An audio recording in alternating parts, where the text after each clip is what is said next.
خبر شامل کرتے ہیں سعودی عرب سے۔ سعودی عرب کے دارالحکومت ریاض میں سفارتخانہ پاکستان کے زیر اہتمام مقبوضہ جموں کشمیر کے مظلوم عوام کے ساتھ اظہار یکجہتی کے لیے یوم سیاہ کے حوالے سے تقریب کا انعقاد کیا گیا، جس میں پاکستانی اور کشمیری کمیونٹی نے بھرپور شرکت کی۔ یوم سیاہ کی تقریب سے خطاب کرتے ہوئے سفیر پاکستان امیر خرم راٹھور نے کہا کہ حوصلہ مند کشمیری عوام دنیا بھر کی حمایت اور تحسین کے مستحق ہیں۔ کشمیری عوام کی تحریک خود ارادیت کو بندوق کے زور پر نہیں دبایا جا سکتا۔ کشمیر پر بھارتی افواج کا غاصبانہ قبضہ تاریخ کا ایک سیاہ باب ہے۔ سفیر پاکستان کا مزید کہنا تھا کہ پاکستانی کشمیریوں کی اخلاقی، سیاسی اور سفارتی حمایت جاری رکھیں گے۔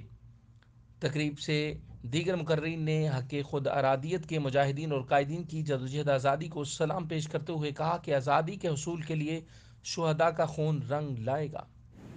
India continues to be in violation of multiple UN Security Council resolutions which provide that the final resolution of the Kashmir dispute will be made in accordance with the will of the Kashmiri people, expressed through a free and fair plebiscite conducted under the auspices of the United Nations.